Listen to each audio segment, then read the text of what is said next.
how do you see trauma affecting these kids now that you have even a better understanding after going through the Hmm. program, what trauma is doing to these kids? Yeah, I keep telling people like it was just like such a aha moment and also a confirmation of when I had worked with that Minnesota West team. And I thought, man, these kids are going through all this trauma.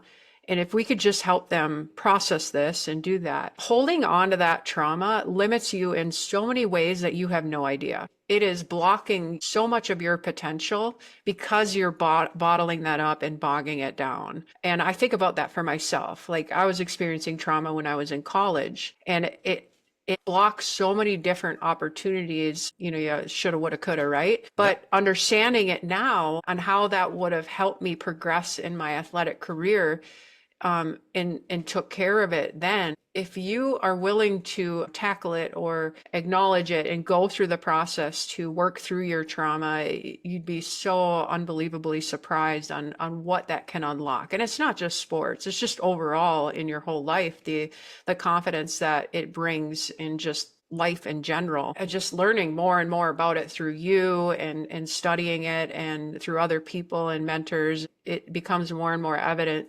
that trauma held in our bodies is limiting us from so much that we're able to conquer in our lives. It's so true. And like I said, I was so fortunate to have an amazing childhood. And so the things that I learned through that, this is probably a great example of just that. I remember we were playing in a game. It was a playoff game. It was the semifinals. We were tied 1-1, and the winner moves on to the finals. And there was 6 seconds left on the clock. So the coach calls a timeout, and the faceoff was in their end. I'm the best faceoff guy in the league. So the coach says, okay, here's the plan. He sets up the play, right? And so we have our big shots like behind me. And the idea is so the winger's supposed to block the guys from getting to the guys with a shot. I get the puck back, right? And so I still never forget this. So I look and I see the setup that their team is also setting, which is to get back to those guys and block the shot. I'm realizing nobody has defended the goalie.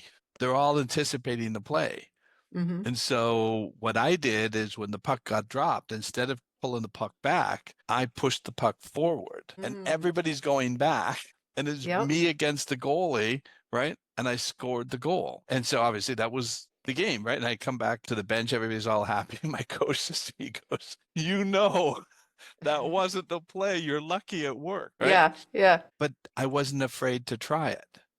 Mm-hmm. But I saw what I saw and I wasn't afraid. And my dad said to me after the game when we were getting back out of the car, he says, I could just tell. I saw the way you looked around, right? And he says, and you saw that that was the best play, Mm-hmm. right? But again, it's that not having fear and what Mm-hmm. trauma does, right? So if I had had a lot of trauma, I would have been so afraid to make a mistake and take that chance, even though it was probably the 80% play, Yeah. right? I Yeah. would have said, I'll take the 10% because my coach told me I have to, and I don't want to get in trouble. I don't want to be Mm-hmm. yelled at. Yeah, it just eliminating those different things that are holding you back allows you to look at the game in a whole different way and experiment with those different things and be in that flow state like we talked about. I remember playing in a conference tournament in college, and we were in the semifinals of the conference tournament. And the summer before, I had interned for the conference office, the NSIC. And so I had gotten to know those people, and I knew they supported me and cared about me.